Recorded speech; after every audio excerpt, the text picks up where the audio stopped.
Assalamualaikum warahmatullahi wabarakatuh.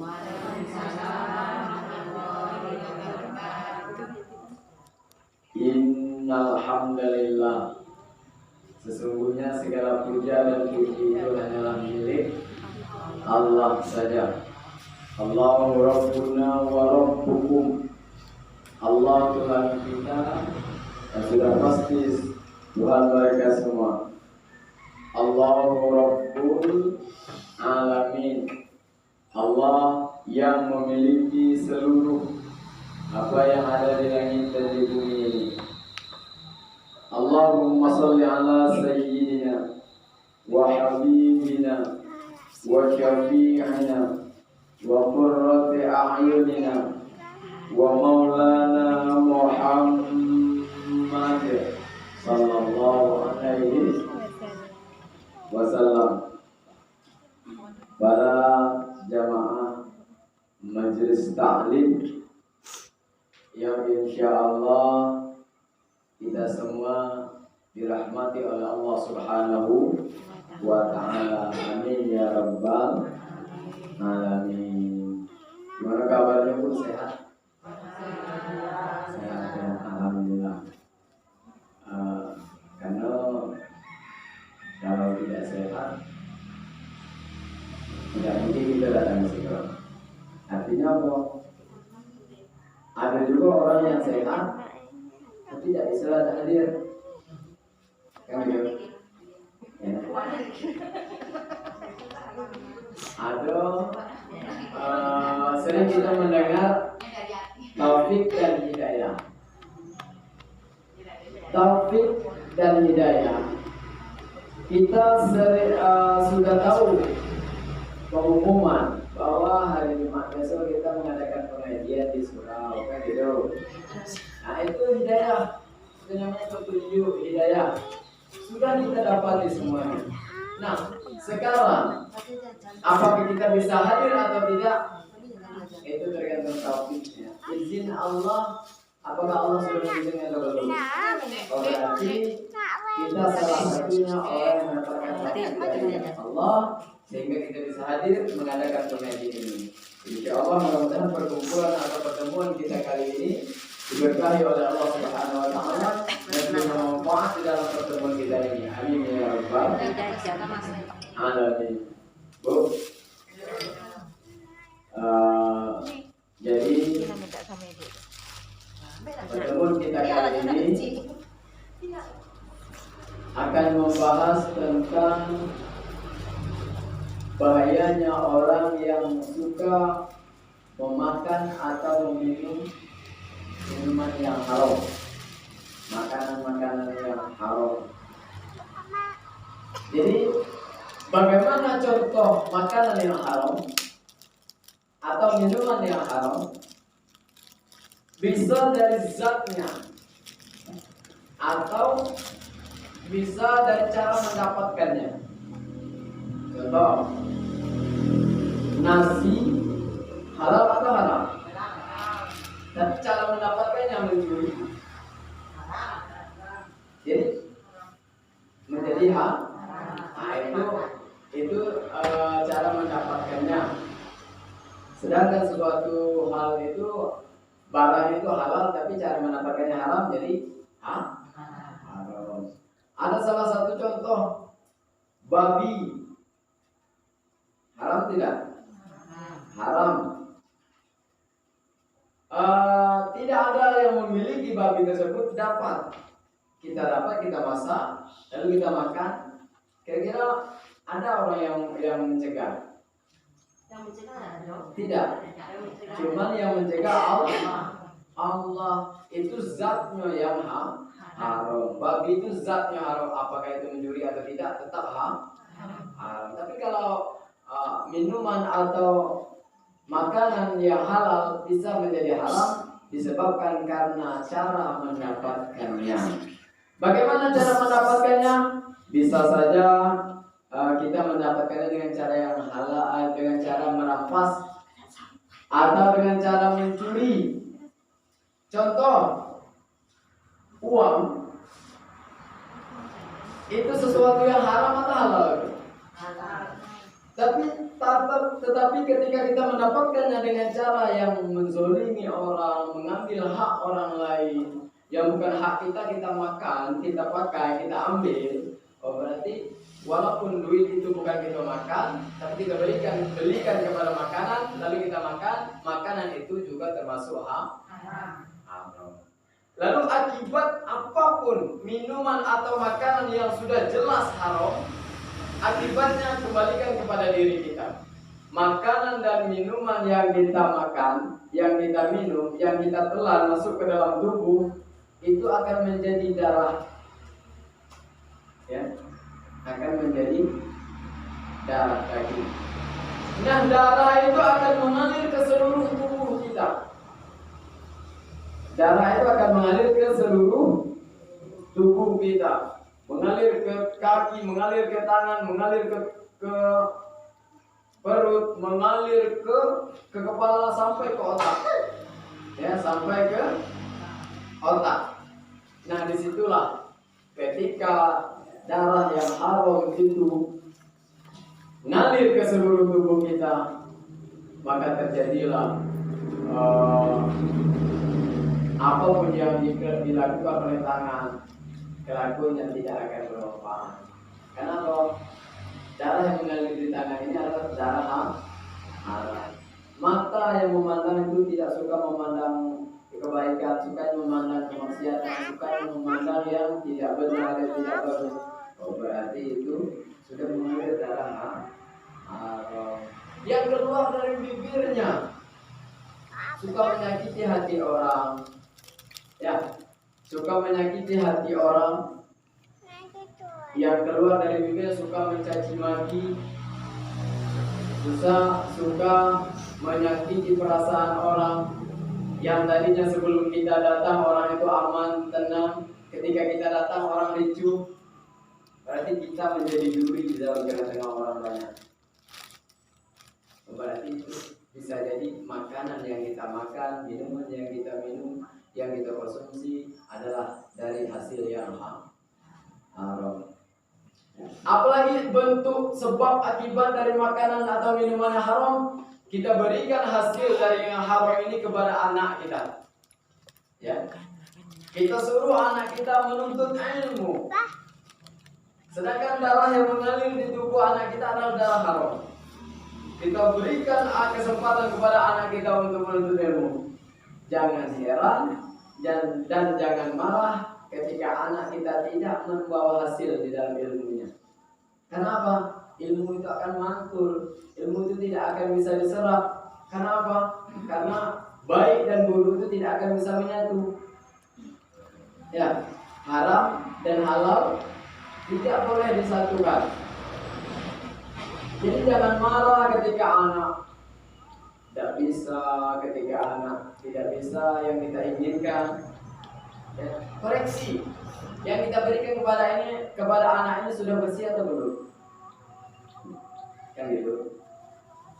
Nah, ketika kita suka memakan atau minum minuman yang haram, Allah sudah katakan dalam surah Al-Baqarah ayat 7, khatamallahu ala qulubihim wa ala sam'ihim wa ala absarihim ghishawah. Ya, walahum azabun azim. Ketika kita suka memakan makanan yang haram, maka hati kita dikunci oleh Allah. Hati kita dikunci oleh Allah. Wa ala sam'ihim, pendengaran kita ditutup oleh Allah. Wa ala absarihim, penglihatan kita ditutup oleh Allah, ada hijab. Wa ala absarihim ghishawah. Walahum azabun azim. Mereka akan mendapatkan azab dari Allah Subhanahu wa taala yang sangat berat. Ketika hati sudah terkunci, dikunci oleh Allah hati kita, pendengaran kita ditutup oleh Allah, mata kita ditutup oleh Allah, pandangan kita, bukan berarti hati kita tidak bisa berbicara, bukan berarti mata kita, telinga kita tidak bisa mendengar, bukan berarti mata kita tidak bisa melihat, bukan berarti buta atau tuli, tetapi Maksud dari khatamallahu ala qulubihim, hati kita dikunci oleh Allah, ditutup oleh Allah, tidak bisa mendengar nasihat. Walaupun berulang-ulang kali mendengar ceramah tidak masuk. Balik dari ceramah belum sampai ke malam diulang. Kan berat. Balik dari mendengar penceramah, balik dari yasinan, lanjut keburukan orang lain. Balik dari yasinan, balik dari pengajian, sudah mengambil hak orang lain. Itu tanda hati sudah dikunci oleh Allah. Wa ala sam'in, pendengaran mereka dikunci oleh Allah, ditutup oleh Allah. Bukan berarti kita tidak dengar. Kita dengar. Contoh, Allahu Akbar, Allahu Akbar. Dengar kita azan itu dengar. Tapi sengaja memang kita lalai dengan sholat. Anak tidur dulu. Enak lagi enak martabak. Zuhur kan panjang. Asar kan panjang. Nonton TV lah dulu. Isya kan masih panjang sampai waktu subuh. Kan gitu. Tunggulah habis film Cinta Karena Cinta. Cinta Setelah Cinta. Kan gitu. Ya. Siapa baru sembahyang? Kan itu salah satu contoh bahwa pendengaran kita sudah dikunci oleh Allah, sudah ditutup oleh Allah. Bagaimanapun nasihat orang tidak mau masuk nasihat tersebut. Masuk nasihat itu mantul, sami'na wa asoina. Ketika masuk langsung keluar. Bukan sami'na wa atokna. Sami'na wa atokna itu ketika dapat nasihat tersebut, pengajian atau ilmu tersebut, lalu kita amalkan. Ketika dengar azan, Allahu Akbar, Allahu Akbar, segera kita membesarkan Allah. Kan gitu. Allahu Akbar artinya Allah Maha. Bagaimana cara kita membesarkan Allah? Jalankan perintah Allah, yaitu sholat. Jangan menunggu nanti. Coba kalau ada pengumuman, Ibu Kades mengumumkan, ibu-ibu, terkhusus ibu majelis taklim, kumpul di surau karena kita pembagian minyak sayur. Nanti kita kumpul bawa KTP jam 3 sore. Jam 2 lah kumpul itu. Jam 2 lah kumpul. Tapi kenapa ketika Allah memanggil kita Allahu Akbar, Allahu Akbar, kata muadzin, ambil pulang dulu sembahyang. Kira macam tu lagi. Cepat aku. Jadi itu. Wala sam'in, telinga mereka ditutup oleh Allah. Wala absarihim, penglihatan mereka dikunci, ditutup oleh Allah. Bukan berarti mereka buta, tetapi pandangan mereka tidak suka kepada pandangan yang bagus, tapi suka pandangan yang tidak bagus. Tidak suka membaca, memandang Al-Quran, sukanya memandang status tetangga yang menceritakan aib-aib suami. Ya. Suami tidak dapat duit buat status. Kan gitu. Kawan belanja ada. Kan bahasa itu kan? Iya. Buka aib dewe. Alhamdulillah ini. Maka dari itu hindarkan. Mari kita sama-sama. Saya dan ibu-ibu sama-sama kita di situ. Bukan kalian, kalau kalian berarti saya tidak termasuk. Kalau kita, berarti saya dengan ibu sama-sama mari kita sama-sama untuk membersihkan mulai dari makanan dan minuman kita, supaya hati kita dibuka oleh Allah untuk menerima pandangan atau masukan dari orang lain, supaya telinga kita, pendengaran kita diberikan oleh Allah pendengaran yang bagus, suka mendengar yang elo-elo, tidak suka lihat orang nampak orang berkumpul-kumpul, hindari. Kalau kumpulnya itu cuma mata-mata kosong lah, kan tidak punya manfaat tuh. Akhirnya besok lama-lama mata-mata lewat orang yang agak aneh gitu, mau lihat ke bawahnya itu tengok. Kan akhirnya menguncing. Dan jangan salah, orang yang kita gunjing itu 2 dosa besar yang kita dapatkan. Perhatikan, dia suka gunjing, suka duduk-duduk di kursi-kursi tepi jalan, makanya nanti melarang itu duduk-duduk di tepi jalan itu lalu. Ya. Yang suka gunjing itu 2 dosa besar. Pertama, ketika kita mengunjing orang, kalau itu belum tahu tahu tidak, kan itu belum pasti yang kita gunjingkan, yang kita sebut kepada orang ini belum pasti kebenarannya. Oh, berarti itu fitnah. Fitnah, dosa fitnah seperti apa? Lebih kejam dari pembunuhan dosanya. Kan besar tuh. Kalau memang benar yang kita gunjingkan itu dia berbuat dosa, lalu kita sebut aibnya kepada orang, kan benar, memang betul dia berzina misal, kita gunjing, kita sebut kepada orang lain, ya, memang benar, berarti itu mengunjing saudara kita. Orang yang mengunjing itu kata Allah dosanya sama dengan memakan bangkai saudaranya sendiri. Gua ada saudara kita meninggal, kita gali kuburannya, kita makan dagingnya. Kata Allah, pasti kalian akan merasa jijik. Jijik tidak kira-kira? Seharusnya merasa jijik makan bangkai itu. Seperti itulah perasaan kita jijik untuk mengunjing orang. Seperti itu. Ketika kita ada kesempatan untuk mengunjing orang, hindari. Bagaimana caranya hindari tempat-tempat yang bisa mengunjing orang? Ya, cari perbuatan-perbuatan yang bisa bermanfaat. Kan gitu, banyak perbuatan yang bermanfaat daripada duduk-duduk, minum-minum, lihat-lihat yang lewat. Ya. Akhirnya kita mengunjing orang. Tetapi kita mendengar ada alasan kadang-kadang orang, Ustaz, saya tidak pernah mengunjungi, cuma dengarlah asal mula dulu. Tidak akan orang itu berbicara kalau tidak ada pendengar. Paham nggak kira-kira? Saya tidak akan bisa ceramah di sini kalau tidak ada ibu-ibu. Paling kata datuk yang nunggu ceramah, Ustaz itu lama datuk. Pendengar tidak ada, tapi saya ceramah dewean. Kira-kira jadi tidak ada? Tidak. Dipanggil orang gilo.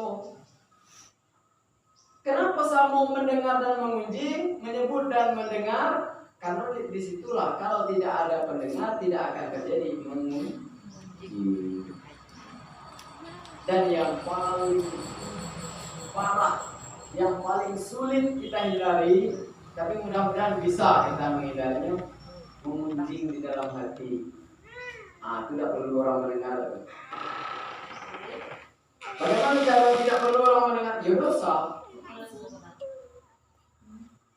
Tidak butuh orang pendengar, tapi bisa berdosa. Bagaimana cara mengunjing di dalam hati? Pakai awak dalam hati cakap loh. Yang lain ada gula. Gula cuma pakai awak. Elo awak. Elo di bawah awak barunya.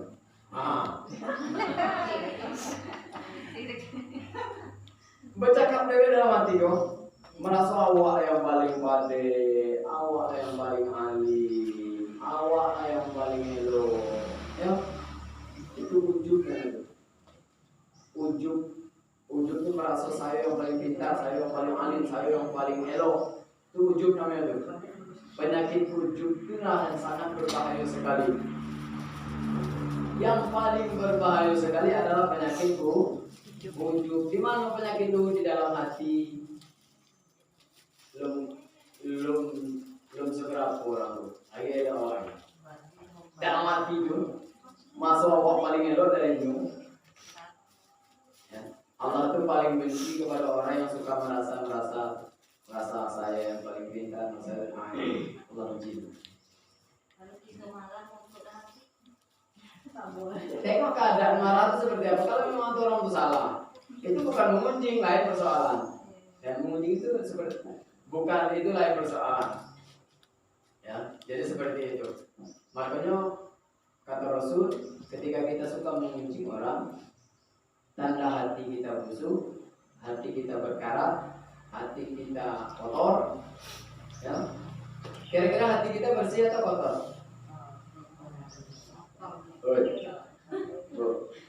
Kotor atau bersih? Kotor. Perlu dicuci kalau kotor. Bagaimana cara mencuci hati yang kotor supaya bersih? Rajin membaca Al-Quran, suka mendengar pengajian. Itu cara membersihkan hati, itu mencuci jasmani, rohani itu harus dicuci. Jangan badan jasmani itu 3 kali dalam sehari mandi.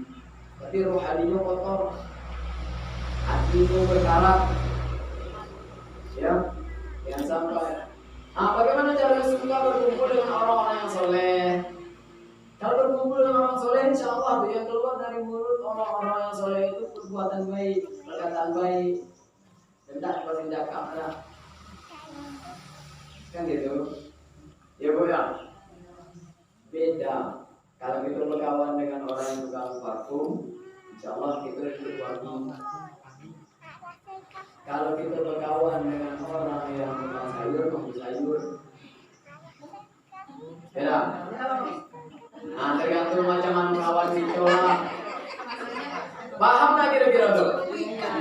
Kita kalau kurang iman, tergantung bagaimana kawan kita lah. Kalau kawan kita balik maling, pasti kita tuh bawa-bawa maling. Ya lah. Kalau kawan kita pada ngaji, rajin ke surau, insya Allah kita terbawa-bawa tuh rajin ke surau. Rajin ngaji, rajin mendengar pengajian. Seperti itu contohnya. Jadi orang yang suka memuji orang itu, kata Rasul, amal ibadah sholatnya, puasanya akan diberikan kepada amal-amal yang lain itu, amal kebaikan, pahala-pahala kebaikan itu akan diserahkan kepada orang yang digunjing itu. Maka kalau kita digunjing, syukuri alhamdulillah, jangan dibalas. Tapi alhamdulillah. Kalau kita tidak mau melembutkan hati, tidak mau mengucapkan alhamdulillah, kalau kita orang itu munjing, kita balas munjing, itu sama lah, bodoh aja. Sama munjing. Tapi kalau kita syukuri, kita terima alhamdulillah, berarti kita sadar pahalanya kita dapat, dosa kita bagi ke orang yang munjing. Enak tak orang yang kena munjing? Bu. Orang buah mangga yang batang pohon mangga yang sering lempar tuh, itu tanduk banyak Bu. Coba kalau ada buah, ada dilempar orang. Paham maksudnya? Kenapa dilempar? Karena buahnya. Kenapa dipuji? Mereka ada kelebihan juga. Berarti ada kelebihan juga yang disebut-sebut orang. Atau kekurangannya berarti kalau disebut orang berarti kita merasa elok menyebut orang. Ya, dosa orang yang kita gunjing kembali kepada kita yang mengunjing, dan pahala kita diberikan kepada orang yang kita gunjing. Nah, itu sampai jangan diserahkan pahala kita kepada orang. Ya. Amal ibadah sholat, puasa, zakat, haji, apapun amal kebaikan kita itu ibaratkan kayu bakar yang sudah kering, kata Nabi. Lalu penyakit hati, suka mengunjing orang, suka menyebut keburukan orang lain, ya, suka ujub, merasa saya yang paling tadi, itu ibaratkan api yang sudah menyala. Kalau dua macam kok ada dalam diri kita, bagaimana cara dua macam kok ada dalam diri kita? Semayang rajin tapi malu rajin juga. Semayang rajin tapi suka mengunjing orang. Semayang rajin, baca Quran rajin, tapi suka menyakiti hati tetangga. Ya, berarti itu bercampur kayu bakar yang sudah kering tadi bercampur dengan api yang sudah menyala. Kira-kira apa yang terjadi? Kayu bakar yang sudah kering tadi bercampur dengan api yang sudah menyala, apa yang terjadi? Habis, hangus. Begitulah tanpa kita sadari, besok ketika kita ya Allah mana pahala sholatku? Habis.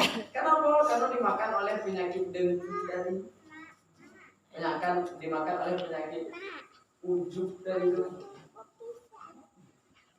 Tanpa kita sadari, amal ibadah kita habis dimakan oleh si dengki, si ujub tersebut.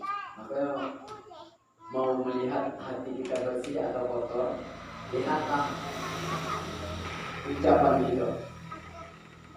Kalau ucapan kita suka keluar perkataan-perkataan kotor, oh berarti masih kotor hati. Kalau hatinya bersih, jadilah yang keluar dari bibirnya perkataan-perkataan yang bermanfaat.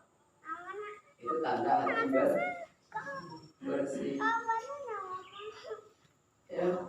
Itulah kuncinya. Kalau ingin melihat hati itu bersih atau tidaknya, lihatlah cara kita hidup. Suka memuji orang atau tidak, suka dengki atau tidak, suka memilih orang lain atau tidak. Oh berarti hatinya masih kotor kalau masih seperti itu. Tapi kalau tidak, kalau terhindar dari perkataan seperti itu, terhindar dari perbuatan-perbuatan maksiat, berarti insya Allah hati bersih. Amin ya rabbal. Insya Allah mudah-mudahan bermanfaat. Ya Bu ya. Nanti ada lagi setengah sesi tanya jawab. Kalau ada yang kurang paham atau ada masalah-masalah lain yang insya Allah kalau dapat saya jawab, kalau tidak dapat PR buat kita sama-sama. Ya, wallahu a'lam bishawab wa ilaihil marji'u wal ma'ab. Mudah-mudahan bermanfaat. Ya, kalau ada kata-kata yang salah, saya mohon maaf yang sebesar-besarnya. Akhirul kalam. Assalamualaikum warahmatullahi wabarakatuh.